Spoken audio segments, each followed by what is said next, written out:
The NFL's best rivalry heats up, yes, even in the offseason. Plus, Bengals minicamp notes and thoughts on Joe Burrow, the offensive line, and so much more.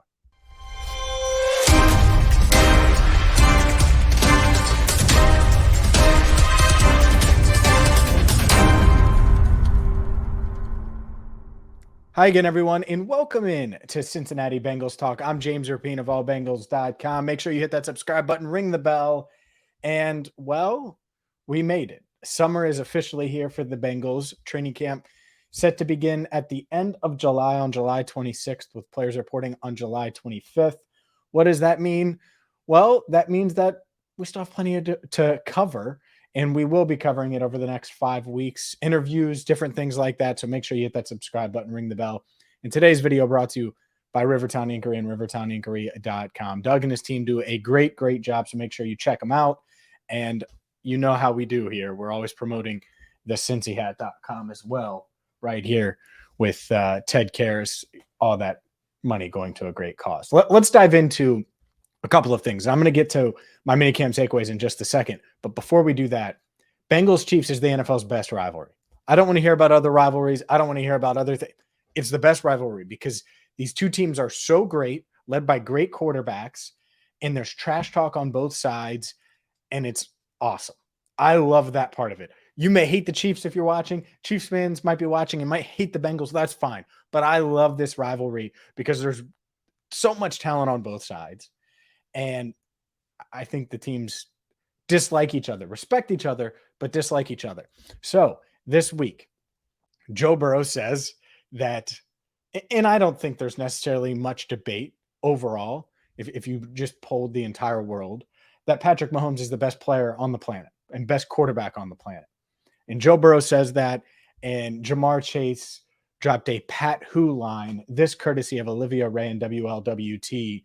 Ja'Marr Chase, what he said, and yeah, you'll hear from Joe Burrow as well. Being the best in the world, I think that's always been my goal. I don't think there's any argument right now. It's Pat. Till somebody has a better year than he's had. He's the one to knock off. You were asked about the number one player in the NFL. With very little hesitation, you said Joe Burrow. Joe Burrow. Everybody knows that, yeah.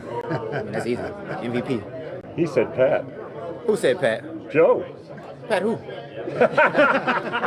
The Pat Who line was funny. The Chiefs also saw that. And so when they got their rings for winning Super Bowl 57, Patrick Mahomes took a shot right back at Ja'Marr Chase. And you can see it on the screen here. I dig it. I like it. I think that's a awesome response by Patrick Mahomes. I get why Ja'Marr Chase is backing Joe Burrow and backing his quarterback. And by the way, he should feel that way. That's his guy. And they're going to be teammates for quite some time here in Cincinnati. So I get both sides of it, right? This is, if you're Stephon Diggs, for example, of course you'd say Josh Allen. If you're Garrett Wilson, you'd say Aaron Rodgers. Like, you should feel that way about your quarterback if you're a star receiver and you're banking on that guy and that guy is banking on you. So I love it. Travis Kelce should say that about Patrick Mahomes, even when it wasn't Patrick Mahomes, say 4 years ago, when he was still coming onto the scene and didn't have 2 rings. That said, it's such a fun, unique rivalry. And I was talking with my guy, Russ Heltman, who does a lot of work, all Bengals and allbearcats.com, does a lot of work in covers the Cincinnati sports scene. And he's like, oh, this rivalry is better than Colts Patriots with Manning and Brady. And I agree, because the Bengals have the 3-1 advantage. The Chiefs have a 2-0 ring advantage. And you could debate back and forth who has the upper hand. And that first ring obviously came before Joe Burrow was Joe Burrow in the NFL. So we'll see.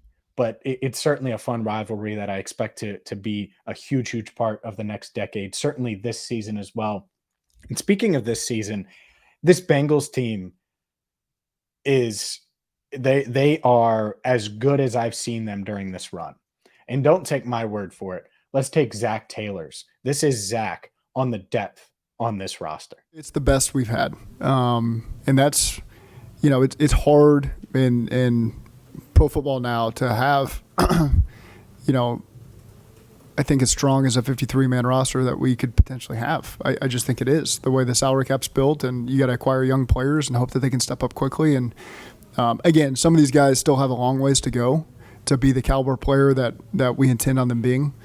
But I've been really excited just watching some of these position groups work, and you kind of think through where the roster's at, the 90-man, and you are really encouraged with top to bottom. There's no players that don't belong here. Like you can oftentimes get on a 90-man roster. It's everyone belongs here and has a role, and I'm excited to watch all these guys compete in training camp. It's hard to see or disagree with what Zach said there.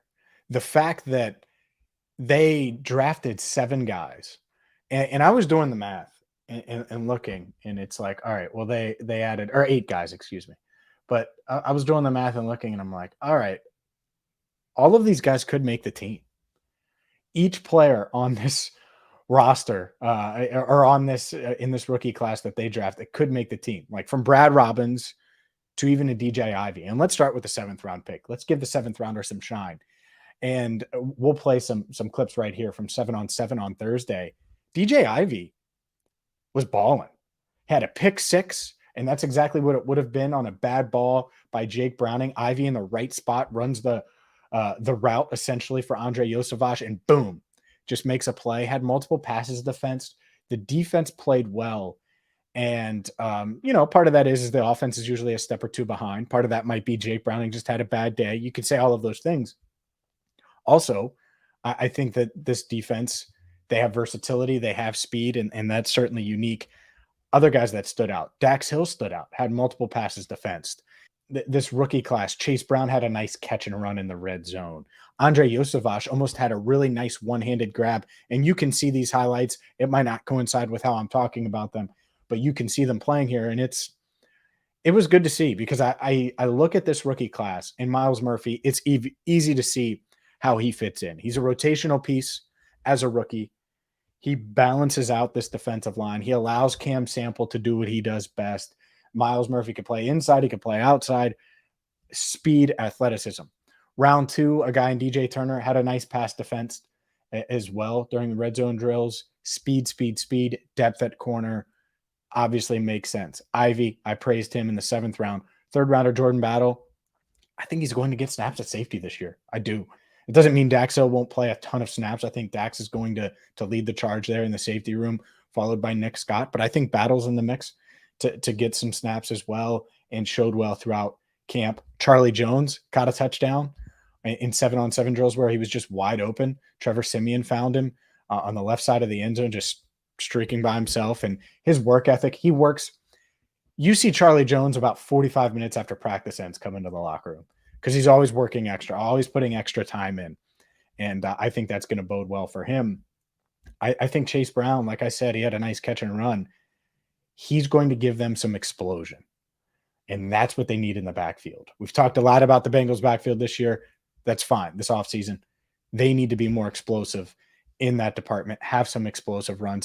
It would be such a nice wrinkle for this offense to have a guy that could turn, a 10-yard run or a 15-yard run, will make a safety miss, or be able to break a tackle and go, because he's got 4.4 speed, honestly sub 4.4 speed from people I've talked to. Good hands as well. So we'll see on Chase Brown, but certainly bodes well for his chances of playing some this year. Brad Robbins impressed. Andrei Iosivas, I think, gets it and has worked really hard. So you go down the list of guys, and I think they're all in the mix. And Ivy, it's a deep cornerback room, but I think he could make a push for the roster, certainly prove that he belongs. Other notes, Jonah Williams, and I've talked about Jonah Williams, but I think he had a really good week and reestablished his value. I was talking to some guys in the locker room, reestablished his value publicly, but privately. And I know some of you hate it. Like, I know Locked On, I've tried to hammer it home. I've tried to hammer it home here on Cincinnati Bengals Talk. Jonah Williams is the favorite for right tackle. He's on the roster. They trust him. They believe in him. And if he's healthy, he's played well. I guess people just don't think that's the case, but it was the case in 2020. It was the case in 2021. And last year he was injured for most of the year.